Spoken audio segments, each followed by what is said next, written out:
Hi, my name is Adrian. This is my oral presentation for TPP 7111. I've chosen the subject material of my personal experience of cyberbullying. I'm not going to be throwing statistics and findings from other sources into this speech. This is just going to be my views and what I've seen and experienced while using online social media platforms. From what I've seen, cyberbullying is rampant throughout every social media platform found online today. It affects everyone of all ages from all demographics. Nobody is safe from this toxic behaviour. I've seen and received hateful comments on YouTube by people in their 50s. If you access social media, you will eventually come across cyberbullying, whether it as a victim or as a witness. From what I've seen while using different social media sites, this toxic behaviour is more prevalent in younger age groups. What was once isolated mainly to the playground has unfortunately found its way into the homes of our kids. Monitoring of all online activity by a parent or guardian is impossible.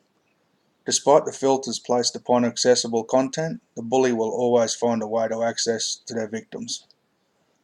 A friend of mine has been forced to stop her daughter from accessing any and all types of social media due to the constant online bullying she was receiving.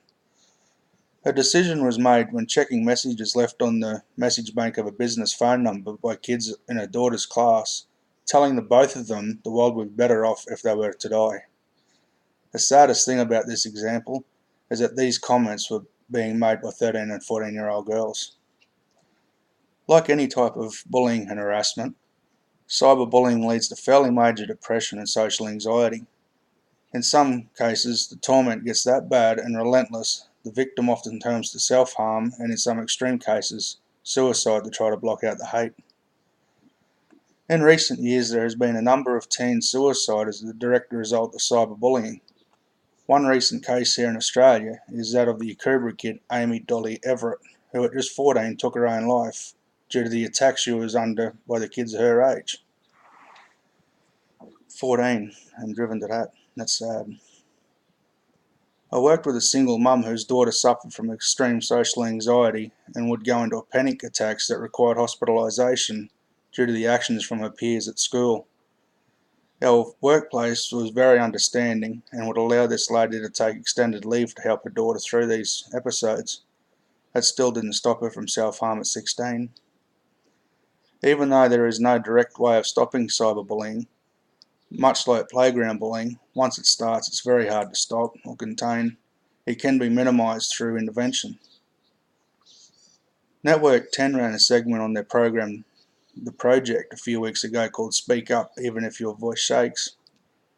The message within this segment was all it takes is for one person to step up and say something, thus letting someone who may be able to help know that there is an issue and hopefully stop further occurrences.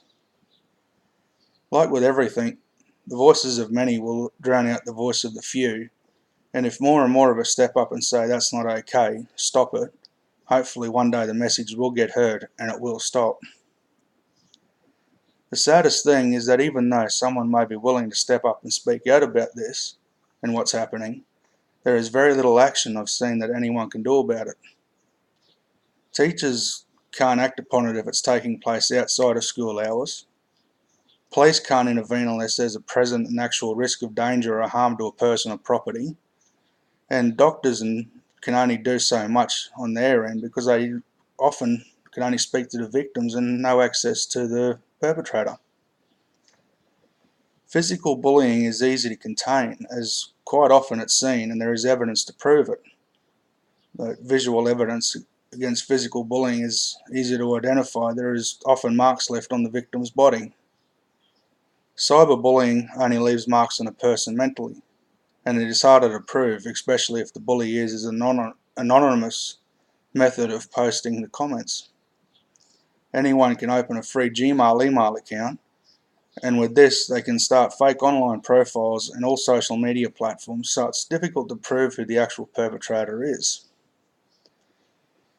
Cyberbullying, like all types of bullying, is not okay and it should not be accepted in today's society. It causes so much harm to the victims and their families and friends. In a perfect world, it wouldn't happen. Unfortunately, we don't live in a perfect world. The only way this terrible act can be stopped is by not doing it to start with. I can't understand why people need to knock and ridicule the performance and efforts of others. At least they are having a go and putting themselves out there. Instead of undermining their self-esteem, praise them.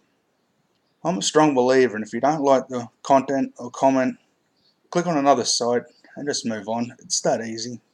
Thank you.